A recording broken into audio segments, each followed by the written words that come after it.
Hey y'all, it's Fix It with Fran, where I talk about all things faith, family, food, and fun.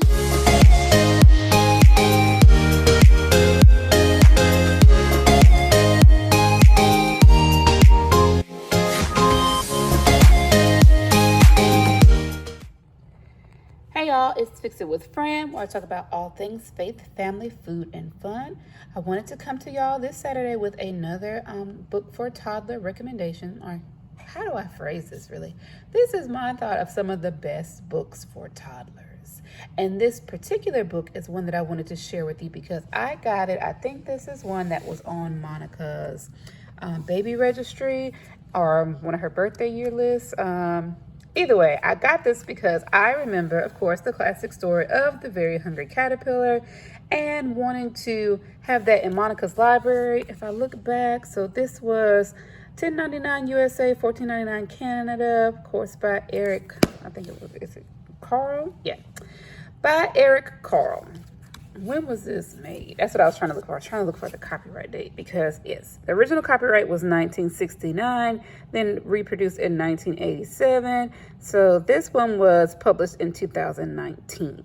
It's funny because I always knew to look for these. One of my first jobs, as I mentioned, was in the public library in my hometown. So I've always known. So when you see a book like this, that's an old story or a story that lots of us have grown up with, but you see it with a new rendition, that's when you know that it's got a new publishing date. So sometimes what they do is take these older stories, maintain some of the original illustrations,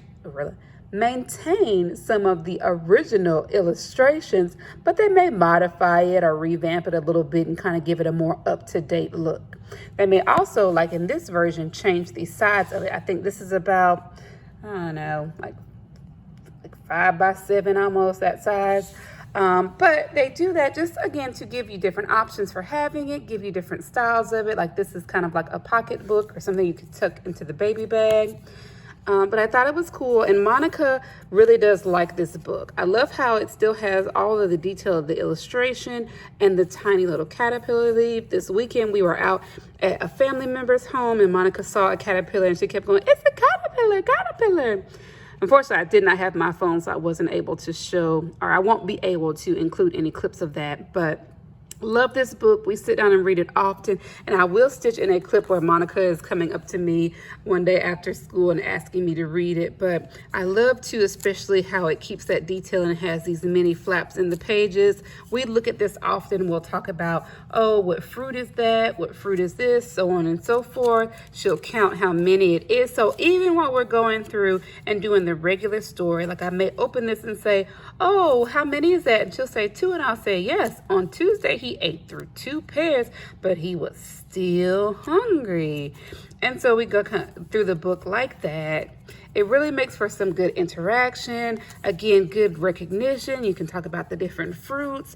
You can also talk to her or talk to your child, in my case it is a her, about how the caterpillar looks as the caterpillar size is changing, because that's also part of the story. So you see all where he's chewing and eating through. Again, to me, it looks like the caterpillar got a little bit bigger than what he was before. So just having those size comparisons, lots of good conversations that you can have with your child. So again, you'll see here towards the end of the story where now he's a big fat caterpillar. So talking about the colors, what's the same, what's different. I might flip back and say, well, what size was he here versus what size is he here? And then what do we think happened when we switched here? All those kind of things. And then, of course, Monica does know about butterflies, so she'll say, oh, and now it's a butterfly, and I'll interact with her on that, talk about maybe how the color changed, if she knows what these are, if she sees any shapes on the page, like circles and things like that. And that really makes what could be a very short board book, because this is, I don't know, like not even 20 pages, maybe 10-ish. A longer story and a longer interaction. So I would highly recommend this book for all those reasons. Of course, first and foremost, that it's a classic story. Second, because it gives you more opportunity to really interact with them, see what they recognize as far as colors, shapes, size changes, and just looking at pictures, identifying different fruits and things like that. It's really fun. And then foods as well. So you can look at these different foods, ask them what they like, what they don't like, if they realize what salami is. that's how Monica has picked up a lot of different words. Like she does know ice cream, and she knows cake, and she knows cupcake or muffin and pie and watermelon. A lot of those too being things that she saw from reading this book. So if you're working on a library for your child, if you like to have books that you can carry around with them or tuck into the baby bag that will keep them occupied while you're out and about, be that going to appointments, family events, or just traveling, I would highly recommend this Very Hungry Caterpillar book by Eric Carle. As always, this is Fix It with Fran, where I talk about all things faith, family, food, and fun. I truly believe God has given us all gifts and talents that can fix some problem that exists in the world. And while we may not be able to fix everything, I want to remind and encourage you to remember that we can all fix something. So till next time, I pray you would find that thing and fix it. Thanks for watching, and make sure to check back next Saturday where I will have another recommendation of my best books for toddlers. Thanks.